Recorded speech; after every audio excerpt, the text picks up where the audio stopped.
And once the people understand what is the logic of why those elements were created, so they enjoy a lot the history behind that. Today we're going to speak to ACC art instructor Alex Ordonez. Alex recently received the Talley Dunn Gallery Equity in the Arts Fellowship. The fellowship is a year-long instructional and professional development program for emerging Black and Indigenous artists and other artists of color.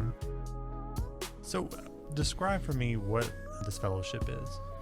Yeah, well, this fellowship is an opportunity that the Talley Dunn Gallery, which is a really important gallery in Dallas, is offering to emerging artists, members of minorities. Mm-hmm. So this is the second year that the program is working. The first year they had 3 artists, fabulous artists, and now there's a group of 5 artists from the different communities that are part of this program.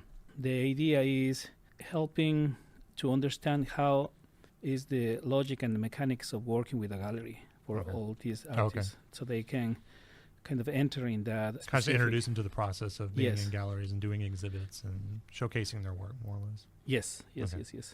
So how did you, when they told you you got selected to be in the fellowship, what did you think about it? Oh, I for say the truth, I was surprised because they work mostly with local artists, over there in Dallas, and we are here in the South. Yeah. I knew that these opportunities is highly competitive. So I was really excited and surprised, and before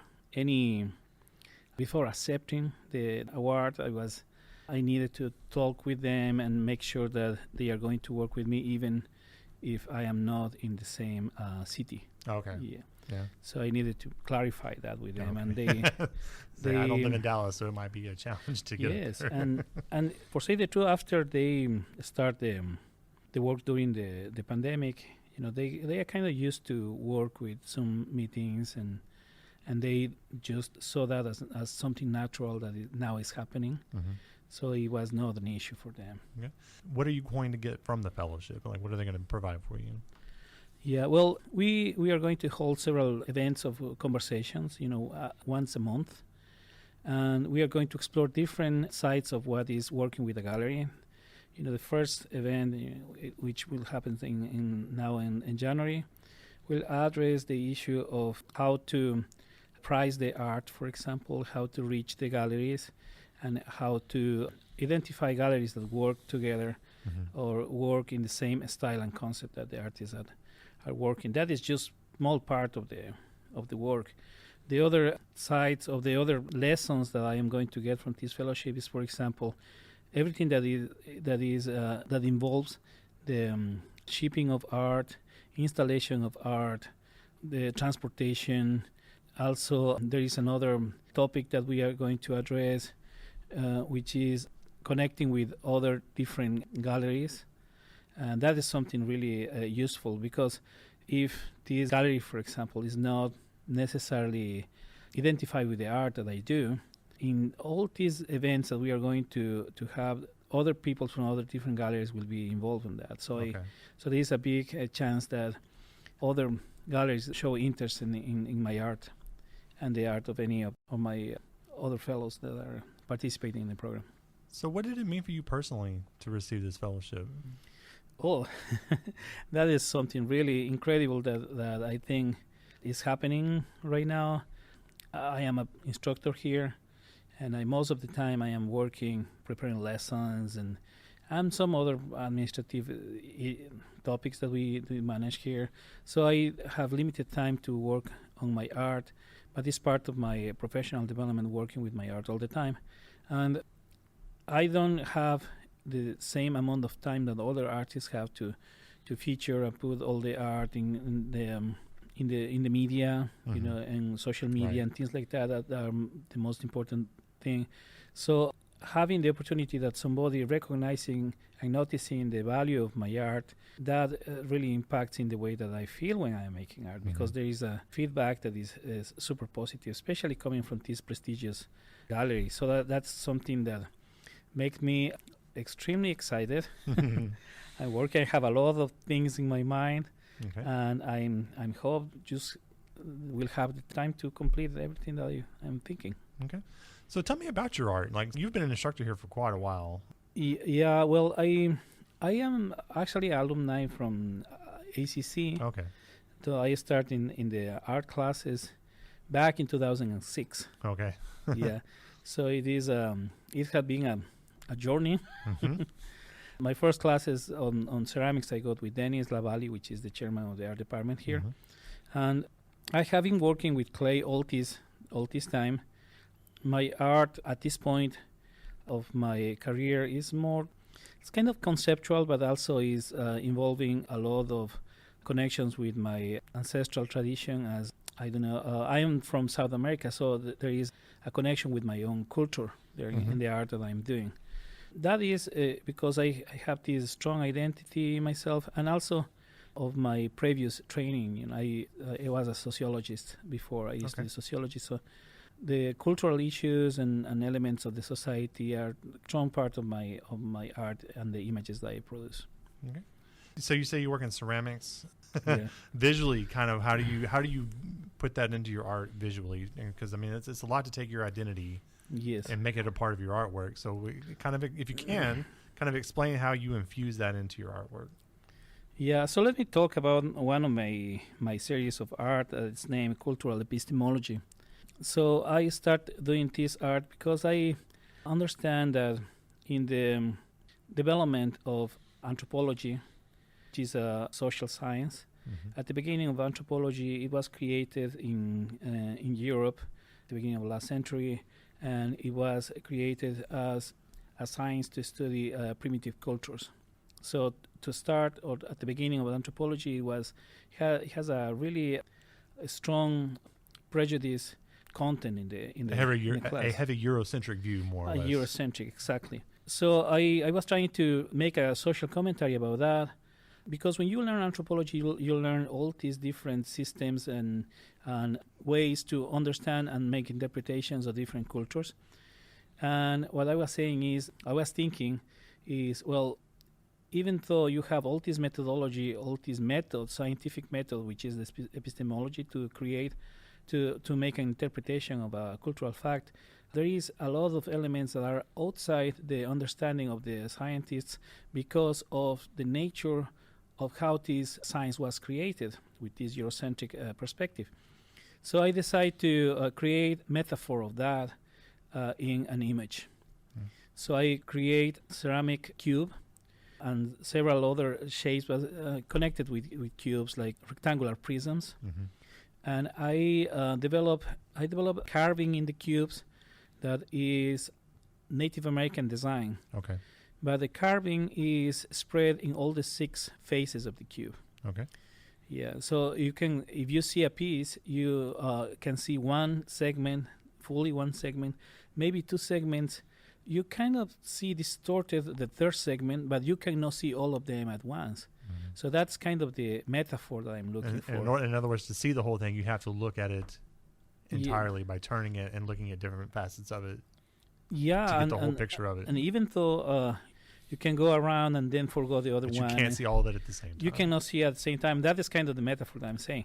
So with anthropology, the anthropology developed all these cultural kind of rigid structures that the scientists fill out with information about the different cultures, and the expectation is that you understand the whole picture, when in fact you understand just a slice at once. Right. So that's my metaphor. The cubes are about 13, 14 inches by side. They are made with clay. They are carved, and they are finished with stains and other finish that are not shiny. They are matte in finish. So they look like ancient artifacts sometimes, although I'm not trying to forge anything, but they kind of have that specific feeling. Yeah, and I think they are super attractive, really interesting to see. And once the people understand what is the logic of why those elements were created, so they enjoy a lot the history behind that. You say you put cultural designs in, and what kind of cultural designs do you implement? I have been using several different designs, some of them from Latin America, the place where I'm from, from other Native American people here in the north as well, and also from other cultures around the world. I think the important message here, rather than enjoying the aesthetics of the designs, which are really beautiful, is the fact that those designs are used in a way that they were not intended originally. Mm-hmm. And they have lost all the connection with the original meaning of the symbol. And now they are just spreading a cube that we are trying to understand with the arrogance of Western culture. We are trying to understand them. Or we are pretending that we understand them, but it's not the truth. And your message is more about how that cultural significance is lost, and you want people to see that. Yes, about what it's become and how it means different things to different people from different perspectives. Yes, and especially the focusing on our arrogant, pretentious thinking that we can explain everything, and right. that's not the case. What made you want to become an artist? Oh, it's a big question. I know. When I threw it out there, but I mean, what drew you to want to do this? Well, I moved here about 20 years ago. Where from? I'm from Ecuador originally, from Ecuador, and I have a big family, and some of my brothers and sisters are working art as well, or are musicians or something like that. Work in the arts or creators. Yes. I am from a city that is known in my country as the Athens of Ecuador, because there is a lot of people that is dedicated to the philosophy. What's the name of the city? The name of the city is Cuenca. Cuenca. Yeah. So I grew up, just going to shows and seeing performances and things like that. And when I moved here to the U.S., I started taking classes here at ACC, English classes, because my original language is Spanish. And it happens that I decided to take an art class just to practice, with other people in a relaxing environment. There's not pressure. Not too much, no pressure. Yeah, just to understand that it was a jewelry class. Yeah, just to understand that when people is working, they are talking. They are not talking with each other. They are just focusing in their work. So I didn't practice more my English, but I meet the people in the art department. And little by little, I start taking more classes here, and I kind of develop a relationship that led me to going to graduate school here in UHCL, where I got my master's in humanities, and my concentration is in fine arts. Yep. So I work with studio arts. That's what. Okay, well, here's my last big question. You're an artist, but you're also an educator. Mm-hmm.